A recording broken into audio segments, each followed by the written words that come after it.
अगर शिक्षा का सिस्टम सही है तो एक व्यक्ति को 90% नंबर आ रहे हैं, दूसरे को 10% नंबर आ रहे हैं, इतना क्यों? सारे संसार की सभी समस्याओं का इलाज ये ध्यान की प्रक्रिया है।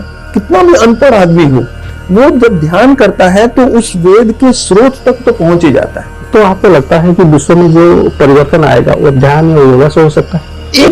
एकमात्र, इसके अलावा कोई तरीका ही नहीं है। महर्षि ने ही मेरे को पहले बताया था कि जब उनका शरीर छोड़ने से कुछ दिन पहले की बात है कि उन्होंने कहा अब तुम्हें अपने पैरों पर खुद खड़ा होना है, एक बार गहरी साधना करनी। तो जब तक वेद का ज्ञान उनके पास नहीं पहुंचेगा तो पुनर्जागरण कैसे होगा? कैसे भारतीय संस्कृति अस्मिता आगे बढ़ेगा? ये जो शरीर रूपी कुंभ है, इसके अंदर जो अमृत है उसमें स्नान करना ये महत्वपूर्ण है। उसके लिए किसी पैसे की जरूरत नहीं है। किसी ने हमको थोड़ी सी गाली दे दी, कुछ खराब कर दिया, हमको इतना गुस्सा आ जाता है उसको मार डालें। मोबाइल का जो जैसे हमारे समाज में मोबाइल का एक इन्फिल्ट्रेशन हो गया, मोबाइल घुस गया है हमारे समाज में, तो ये जो इस चीज को हम कैसे रोके और इसको कैसे काउंटर पाए, मुक्ति पाए किसी रक्षस से? धर्म का तत्व जो है अपने मन की गुफा में, अपनी गहराई में है, वहां पहुंचना हम सीख लें तो हर चीज का इलाज हो। नमस्कार दर्शक बंधु, आज स्वतंत्र साक्षात्कार कार्यक्रम को आप समस्त स्वागत। आध्यात्मिकतार देश भारत भूमि आउ भारतर यही आध्यात्मिक संस्कृति को वृद्धिमंत करचंती अनेक मनोरुचि सेमानकर त्याग और तपस्या बल। आज एमती जड़े सन्यासी आम सहित उपस्थित अच्छा स्वामी शैलेंद्र सरस्वती, स्वागत करुँ आज साक्षात्कार कर। सर स्वागत करते हैं आपको। सर, भारत का जो संस्कृति है वो सनातनी संस्कृति है और बहुत सारे मुनि ऋषियों ने अपने त्याग और तपस्या के माध्यम से इसको और समृद्ध किए हैं। तो ये हमारा कल्चर है। तो आप IIM अहमदाबाद का 1977 बैच के स्टूडेंट है। तो जिस समय आप IIM से पास आउट हुए होंगे, आपके लिए तो काफी सारे अपॉर्चुनिटीज होगा। तो आप वो सब अपॉर्चुनिटी छोड़ के, वो पैसा का जो मोह है, संसार का जो मोह है, उसको छोड़ के आप एक वस्तुवादी आदमी से एक आध्यात्मवादी आदमी कैसे बन गए? देखिए, ये बचपन से संस्कार पैदा होते हैं। हमारे दादाजी वैदिक स्कॉलर थे, एक बहुत बड़े, तो और वो ध्यान करते थे। उस समय तो हमें समझ में नहीं आता था कि इसमें क्या महत्व है, लेकिन वो पूरा दिन वेद पढ़ना और ध्यान करना इसमें लगे रहते थे। लेकिन मैंने निश्चित किया था कि किसी ठोस ज्ञान के आधार पर अपने जीवन को करना है, तो मैं फिजिक्स को अपना रिलीजन के तौर पर बनाना शुरू किया और फिजिक्स पढ़ते पढ़ते MSc फिजिक्स किया दिल्ली यूनिवर्सिटी से। तो उस समय ये समझ में आया कि संसार के तत्व को समझने के लिए अध्यात्म और भौतिक दोनों का समन्वय होना बहुत जरूरी है। और फिर उसमें यह भी है कि किसी के ऊपर इतना जरूर होना चाहिए कि अपने जो समाज का टॉप तबका है उसको यदि हम अध्यात्म के साथ जोड़ सकें तो उसका प्रभाव सारे समाज में फैलता है। जैसे पहाड़ के ऊपर पानी डाल देंगे तो नीचे तक पानी आ जाएगा। तो इस दृष्टिकोण से हमने सोचा कि पहले कॉर्पोरेट जगत में भी अपना एक पैर जमाना जरूरी है और उसके बाद फिर खोज के अंदर हम निकले और पूरा भारत में और यूरोप में बाइसिकल के ऊपर घूमते रहे।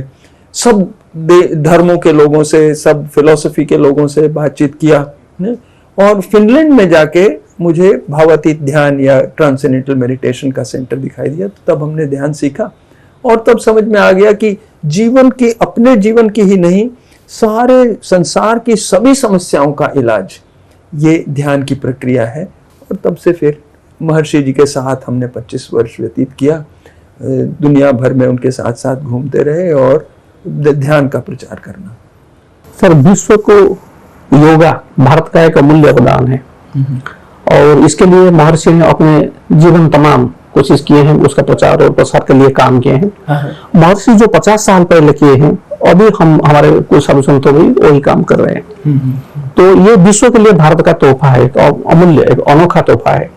तो आप महर्षि के साथ जो जुड़े हुए थे, आप बोल रहे हैं कि 25 साल तक आप जुड़े रहे थे। तो एक सिमिलरिटी है आप और महर्षि में, तो वो सिमिलरिटी दोनों स्पिरिचुअल, दोनों का मिलन था और दूसरा बात ये था कि दोनों साइंस के स्कॉलर थे, स्टूडेंट थे।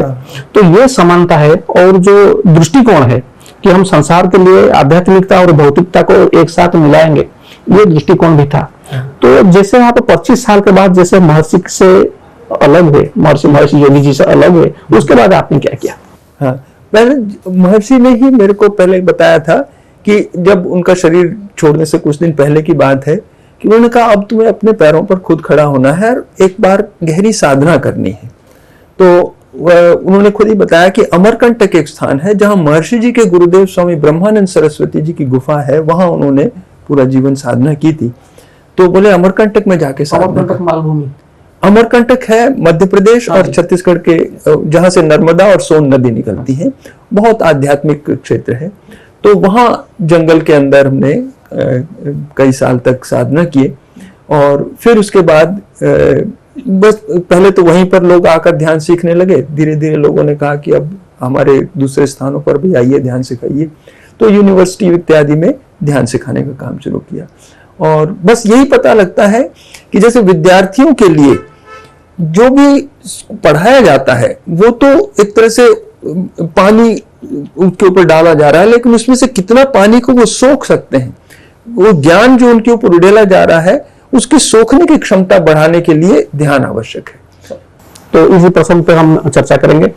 तो महर्षि महेश योगी ने योगा को तो सारे विश्व को गिफ्ट में तो दिए थे, उसके साथ उन्होंने एजुकेशन के लिए काम किए थे। उन्होंने भारत के कोने कोने में स्कूल्स कॉलेजेस सब खोले थे महर्षि जी के नाम पे, और उसमें ज्ञान का विकास होने का, ज्ञान का जो उज्ज्वलता है, ज्ञान का जो आलोक है, उस दिशा में फैलाने में, उसको फैलाने में काम किए थे। तो आपको लगता है कि हमारा जो एजुकेशन सिस्टम है, अभी जो प्रचलित एजुकेशन सिस्टम है, वो यथेष्ट नहीं है, वो काफी नहीं है एक इंसान को, उसका अंदर जो इंसानियत है उसको जागरूक करने के लिए या उसको ईश्वर के लिए मिलन करने के लिए वो एजुकेशन यथेष्ट नहीं है?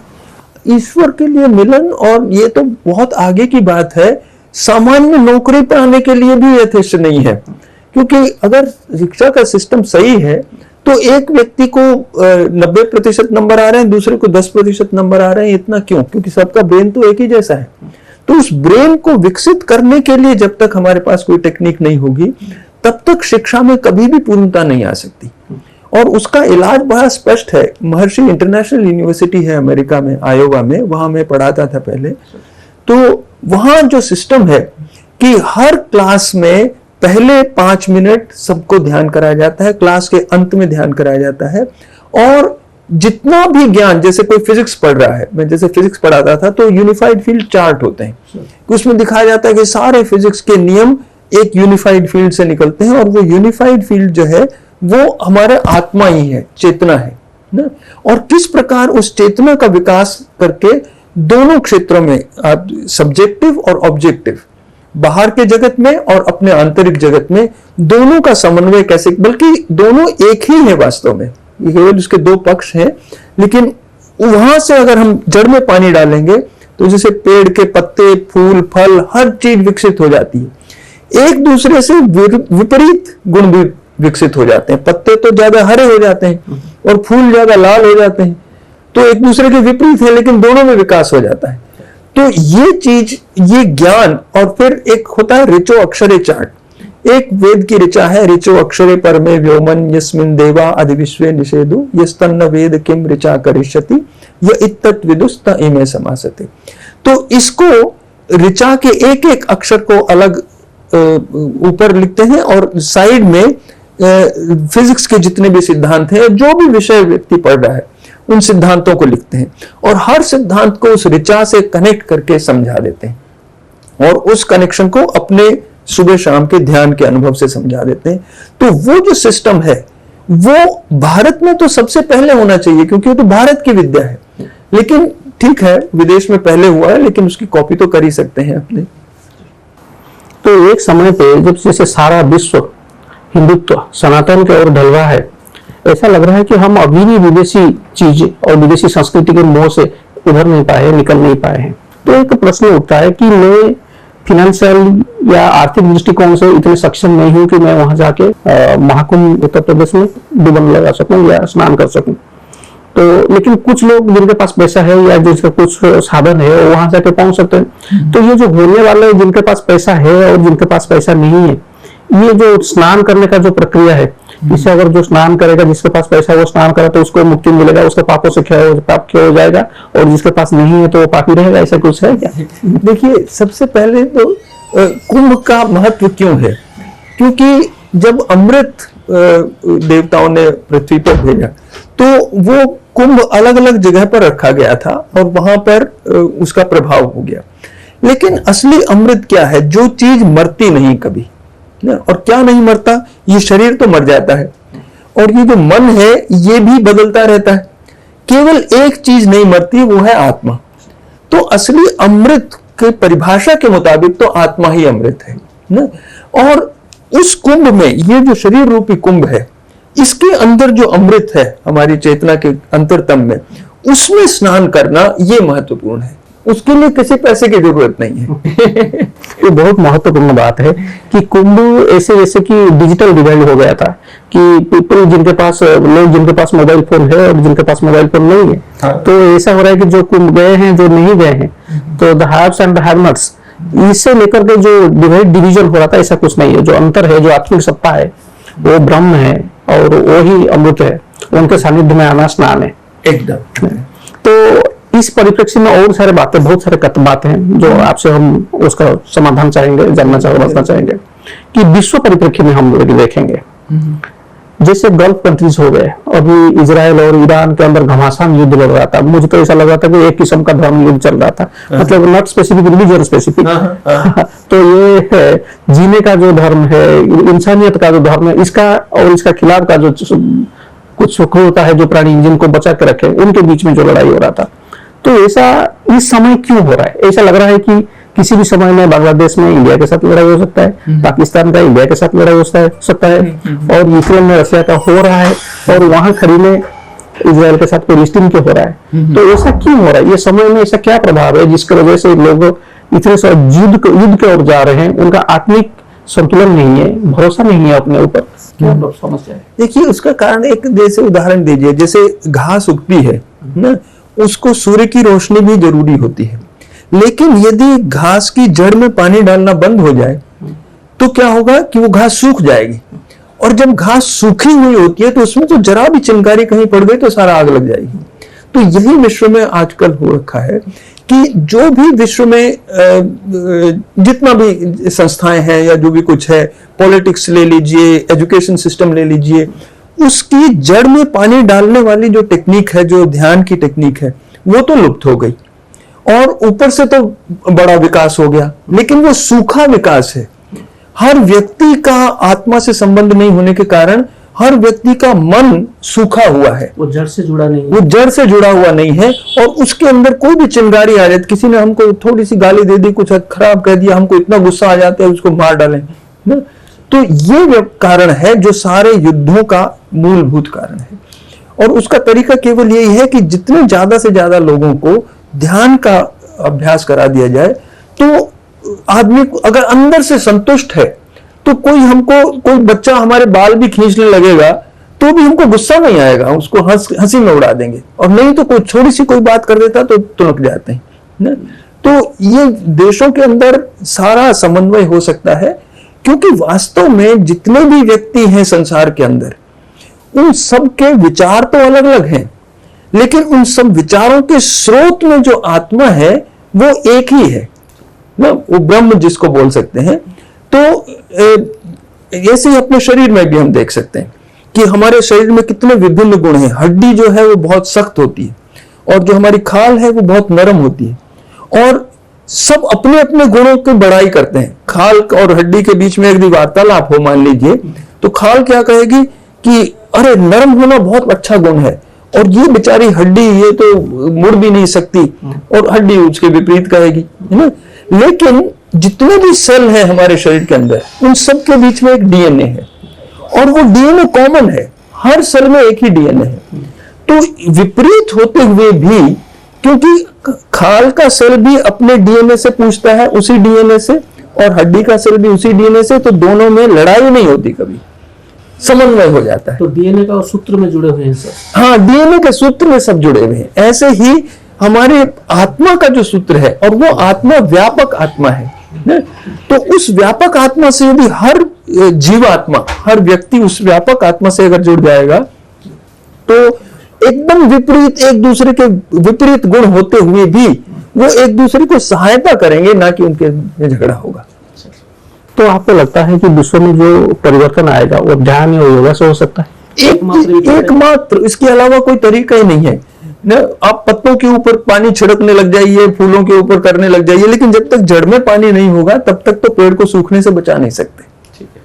तो मेरा और एक प्रश्न है, ये प्रश्न है कि हम वसुधैव कुटुंबकम में विश्वास करते हैं, सारा विश्व को हम एक फैमिली बोलते हैं, और अगर हम इकोनॉमिकली देखेंगे तो जो ग्लोबल अभी जो टर्मिनोलॉजी आ रहा है उसको बोलते हैं ग्लोबल विलेज। तो संस्कृत में वसुधैव कुटुंबकम मुझे लगता है कि व्यक्तिगत स्तर से वो समान है उन्होंने। तो सर ये जो बात हो रहा है कि हम एक दूसरे को प्यार करते हैं, मोहब्बत करते हैं, प्यार का पैगाम देते हैं, संदेश देते हैं, लेकिन अगर बांग्लादेश के परिप्रेक्ष्य में हम देखेंगे वहाँ हिंदुओं को टॉर्चर किया गया। So is the case with Pakistan. So Pakistan में अभी कोई हिंदू नहीं है। लव कुश जो लाहौर और शहर का लव कुश का नाम है वो नहीं रहा, मंदिर को तोड़ा गया है। तो ये जो मंदिर टूटने से क्या हिंदुत्व का विलोप हो जाएगा? देखिए, हिंदुत्व जो है वो कोई किसी मान्यता के आधार पर नहीं है, वो वास्तविक तत्व है ना। न्यूटन के सिद्धांत हैं, उनको सारे लोग मानना बंद कर दें तो भी सिद्धांत थोड़ी बदल जाएगा। तो बाकी सब जितने भी धर्म हो सकते हैं उनमें हो सकता है कि किसी एक व्यक्ति ने जो कहा उसकी बात को हमने लकीर मान लिया, लेकिन भारत में तो अनेक ऋषियों का समन्वित ज्ञान है। ऐसा नहीं है कि एक ही व्यक्ति की बात मानना है।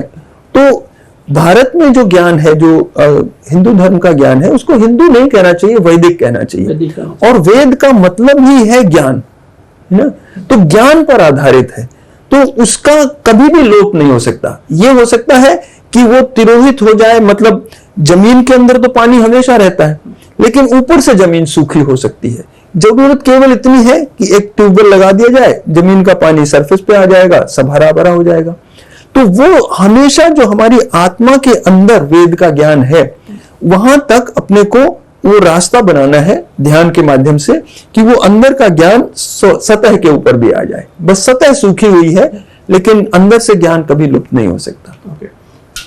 तो और एक सवाल है कि जैसे हम बोलते हैं कि इकोनॉमिक्स में एक टर्म है, इसको जार्गन है कि इनइक्वल डिस्ट्रीब्यूशन ऑफ वेल्थ, धन का विषम बंटन, किसके पास ज्यादा है किसके पास कम है। तो भारत का जो सोसाइटी है उसमें हम ये बात देखने को हमें मिला है कि अदानी के पास ज्यादा पैसा है, रिलायंस के पास ज्यादा पैसा है और लोगों के पास कम है। तो ऐसा बोला जाता है कि काफी पूंजीपति हैं जिनके पास इंडियन का, भारत का जो वेल्थ है इसका 80% they control 80% of India's wealth, others rot in the hell hole. तो ये जो ऐसा लगता है कि आपका जो ज्ञान है, जिसे हम बोलते हैं कि हमारा सबसे बड़ा संपत्ति है वेद, तो वेद का जो ज्ञान है सारे लोगों के पास जो पहुंचना चाहिए, उसमें भी इनइक्वल डिस्ट्रीब्यूशन है। आपको लगता है क्योंकि समाज के बहुत सारे लोग हैं जिनको पता नहीं है कि वेद क्या है। जो पढ़े लिखे हो गए वो पंडित हो गए, जो पढ़े लिखे नहीं है वो नकारात्मक साधारण मनुष्य है। तो जब तक वेद का ज्ञान उनके पास नहीं पहुंचेगा तो पुनर्जागरण कैसे होगा, कैसे भारतीय संस्कृति अस्मिता आगे बढ़ेगा? देखिए, वेद के ज्ञान के भी दो पक्ष हैं, एक इंटेलेक्चुअल पक्ष है और एक अनुभव का पक्ष है। तो वेद का अनुभव तो हर व्यक्ति कर सकता है क्योंकि वेद तो अपने आत्मा का ही गुण है, और इंटेलेक्चुअल पक्ष तो जिसकी रुचि उसमें हो वो अपना उसको करे, वो उतना आवश्यक नहीं है, वो भी बहुत, हाँ, दैट इज इंक्लिनेशन। लेकिन कितना भी अनपढ़ आदमी हो, वो जब ध्यान करता है तो उस वेद के स्रोत तक तो पहुंच ही जाता है और वहां से उसको पोषण मिलना शुरू हो जाता है। तो इसलिए उस इनइक्वालिटी की इतनी चिंता करने की जरूरत नहीं है। मोबाइल का जो, जैसे हमारे समाज में मोबाइल का एक इन्फिल्ट्रेशन हो गया है, मोबाइल घुस गया है हमारे समाज में, हमारा दैनिक जीवन, हमारा सोने का टाइम, जैसे हम 9 बजे सो जाते थे अब हम 2 बजे सोते हैं क्योंकि we are getting so much information from the mobile in both negative and positive aspects. तो ये जो इस चीज को हम कैसे रोके और इसको कैसे कंट्रोल पाए, मुक्ति पाए किसी राक्षस से? देखिए, कितनी सारी चीजें हैं जो हमारे ध्यान को आकर्षित कर लेती हैं। कुछ अच्छी चीज दिखाई देती है, कुछ अच्छी खाने को दिखती है, कुछ सुनने को मिलता है, हमारा अटेंशन उस तरफ चला जाता है, सारी आत्मा खींची हुई चली जाती है।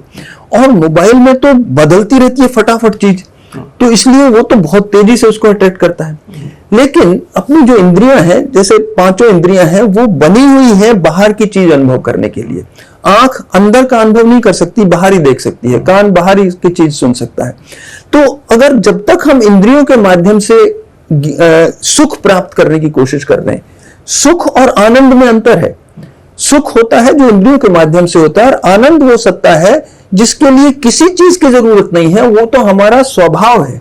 ना, आनंद घन सच्चिदानंद घन आत्मा है, वो हमारे अंदर ही है, हमारा स्वरूप है। लेकिन अब ये हमारी इंद्रियां बाहर की तरफ देख रही हैं, इनके स्रोत के ऊपर हमारा मन है और मन के भी स्रोत के ऊपर हमारी आत्मा है, और ये देख रहे हैं बाहर की तरफ। तो यहां घड़ा भर के भी अमृत रखा हो, लेकिन हमारा दृष्टि इस तरफ है, तो हमें पता ही नहीं लगेगा कि केवल एक जरूरत है कि इसको टर्न करके इस अंदर की तरफ दिखा दिया जाए। तो जब ध्यान करना शुरू करते हैं, जब मंत्र लेते हैं, तो जब मंत्र हल्का होना शुरू होता है तो वो अटेंशन बाहर की तरफ से अंदर की तरफ इन्वर्ट हो जाता है। और जैसे ही अटेंशन अंदर की तरफ गया तो अंदर तो उसको आत्मा का जो सुख है, जो आनंद है, वो दिखाई देने लगता है। तो कोई जबरदस्ती करने की जरूरत नहीं है। वही आनंद जो उसको मोबाइल की तरफ और बाहर की चीजों की तरफ खींच रहा था, वही आनंद की भूख उसको अनंत आनंद की तरफ तो और ज्यादा तेजी से खींच लेगी ना। तो हर चीज का इलाज घूम फिर कर वही आता है कि ध्यान करने लगेगा, तो ध्यान में मोबाइल से जब ज्यादा आनंद आने लगेगा तो मोबाइल अपने आप छूट जाएगा। तो आपका बोलने का मतलब है जो आत्मिक ज्ञान है, आत्मिक आनंद है, वो ये सारे तुच्छ चीजों से कई गुना बेहतर है, और उसको अगर जो उसके प्रेम में एक बार आ गया तो ये सब चीजों को पूछेगा नहीं। और बाकी सारे आनंद तो क्षणभंगुर होते हैं, है ना। क्योंकि आप बहुत सुंदर फूल आप देखें और बड़ा मजा आया, कोई कहे कि आधे घंटे तक किसी को फूल को देखते रहो तो बड़ा मुश्किल हो जाएगा, है ना। क्योंकि अनंत आनंद चाहिए उसको ना। तो अंदर का आनंद ही ऐसा है जो अनंत है, जो कभी समाप्त नहीं हो सकता। इसलिए हर समस्या का, व्यक्तिगत, सामाजिक, देश की, विश्व की हर समस्या का समाधान केवल एक है, धर्मस्य तत्वम निहितम गुहायाम।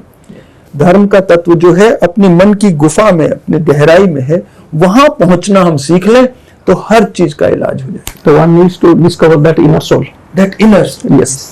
तो दर्शक बंधु, स्वामी जी शैलेंद्र सरस्वती आम सहित उपस्थित थे। से आत्मिक ज्ञान उपर कहते, भारतीय परंपरा उपर कहते, आध्यात्मिकवाद कि भारत विश्व को गोटे गुरुत्वपूर्ण अवदान से प्रसंग में कहते। सहित साक्षात करी आमको बहुत खुशी लगे। आम से सूचना टीवी तरफ साधुवाद जनाऊँ। आपण मानक साक्षात्कार केमी लगे से कथा निज तले कमेंट बॉक्स में लिखिक आम निश्चय जनइबे। से विदाय दिंतु। विजय कुमार दास, सूचना टीवी 24/7 भुवनेश्वर।